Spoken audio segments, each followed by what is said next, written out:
What is going on, Jet fans? Matt O'Leary back with another video. Today I want to get into some more fallout with the Woody Johnson meddling, but a narrative that I've been seeing online is like Joe Douglas being exonerated for all of his sins. And I basically want to talk about how Woody Johnson meddling, while bad, and while I don't condone it, and it's not a good thing, that doesn't also just give Joe Douglas a completely free pass for all of this.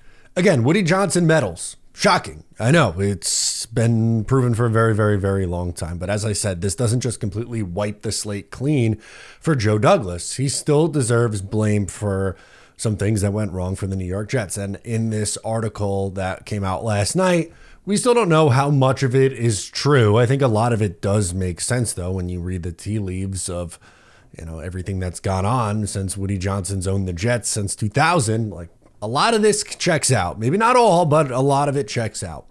But there's some instances in this very specific story too, which many assumed, okay, this is just Joe Douglas' side, right? Well, also at the same time, this article wasn't some ringing endorsement of Joe Douglas, by the way. For instance, here's an example of something Joe Douglas wanted to do. He wanted to trade Allen Lazard and a mid-round pick for Jerry Jeudy. That's kind of wild, right? I don't think Jerry Jeudy's really done a whole lot since being traded out of the Denver Broncos. He's kind of been a bust ever since entering the league. Lazard, not that he's been any good either, but trading for Jerry Jeudy and then giving him that contract, I don't know if that's the right call. And it's something that Douglas was interested in doing. And that's not the only example of something in this article that was mentioned. The other thing is that Joe Douglas was being advised, not by Woody Johnson, but just in general, not to trade for Hassan Reddick without a new deal, that he wants a new contract. But when Joe Douglas found out it was only going to take a 2026 third round pick, he did it anyway. Now, he bet that he would be able to get him into camp at some point, and he bet wrong. And Hassan Reddick has been an unmitigated disaster. They didn't get him to report to training camp at all. He didn't sign until 7 games into the Jets season. He's played in 4 games and really hasn't been all that good. The only game he had a little bit of an impact was against Houston. But guess what? The guy got banged up. Go figure. He misses all of OTAs, mini camp, training camp, misses 5-7 games into the season, and then he gets banged up. I'm shocked. Color me surprised. I am very surprised. And look, what Hassan Reddick did was really stupid.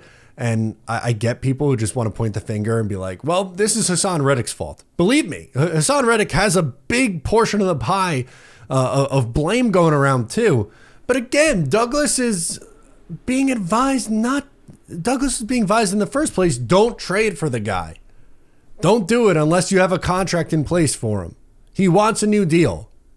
That's why Philly's trading him. And he still did it anyway. It's just silly. Look at these results. People are making thousands every month betting on sports completely risk-free. The secret, they're using OddsJam. OddsJam isn't just another betting app on the market. It's turning the entire system in your favor. Here's how. OddsJam uses arbitrage betting. They find odds differences across sports books. You bet both sides, and no matter the outcome, you will profit. Here's a good example. If you bet $500 on Boise State in this example to win on FanDuel and $335 on the opponent San Francisco on DraftKings, you're guaranteed, no matter who wins, to make $50. It's that simple. With OddsJam's mobile app, you'll get real-time alerts on these opportunities every day. People are making thousands monthly, and to get you started, use code O'Leary for 35% off and a 7-day free trial. I'll guarantee that you profit during the trial, but if you don't for whatever reason, cancel with one click, no questions asked. Don't leave money on the table. Go to oddsjam.com, use code O'Leary, and start making money the smart way. Also, too, Joe Douglas is still the one who chose Mekhi Becton over Tristan Wirfs. That's really where things began to go wrong. The 2020 draft class, his first one, he took a home run swing on Mekhi Becton. The consensus was Tristan Wirfs. I wanted to give him the benefit of the doubt and be like, all right, let's see how this plays out. Becton was all right his first year. Wirfs was excellent. Wirfs has continued to get better. Mekhi Becton's not on the team anymore. He missed 2 years because of injury. His last year with the Jets, he wasn't any good. And now he's playing guard in Philadelphia, which is something apparently he had no interest in doing for the New York Jets. He was only a left tackle. I am left tackle. That's what he said. He also drafted Zach Wilson. And no, I don't buy that Woody Johnson forced Zach Wilson down his throat. I think he came to that conclusion. He wanted to draft his own guy. As a general manager, why go down with someone else's guy? He had the pick of the litter and chose Zach Wilson. Now, granted, even if you want to include Trevor Lawrence, I think all those quarterbacks have been pretty disappointing, but this was still his evaluation. It was still his decision to make that.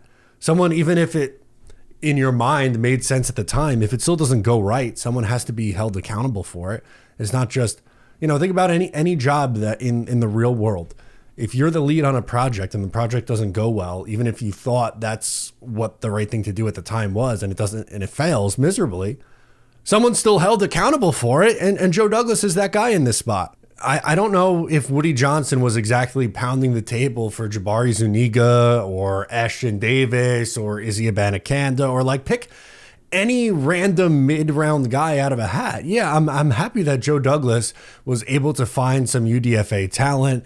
Bryce Huff is an obvious example. On the waiver wire, found Quincy Williams and John Franklin.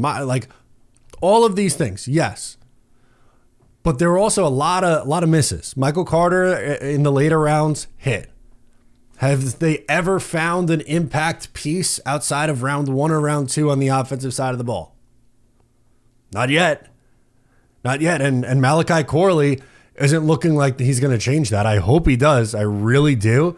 But this is the guy or the organization, his staff, whether it's be Saleh, whether it be him, whether it be his scouts, leaked out that Corley was their wide receiver 4 in this past draft and liked him over the likes of a Brian Thomas Jr., which is just an insane process. That is just, I don't know how you could come to that conclusion. And why you would brag about coming to that conclusion is absolutely nuts. Part of his issue is he thought he was the smartest guy in the room all the time. And sometimes he wasn't. Sometimes he was galaxy braining himself and thinking, I know better than consensus. And that came back to bite him. It did. And sure, I'm not going to lie, Woody Johnson meddling, Woody Johnson getting involved, all that does not help. Does not help his cause. Only makes his job harder. But let's not pretend this guy had a perfect track record and that, 9 months ago, Woody Johnson just blew up the whole thing. That's not the case. That's not the case. Joe Douglas struggled at points, and he deserved to get fired whether Woody Johnson meddled or not. So that's my reality. Let me know your thoughts in the comments. I'm Matt O'Leary. Subscribe if you're new, and I'll catch you next time.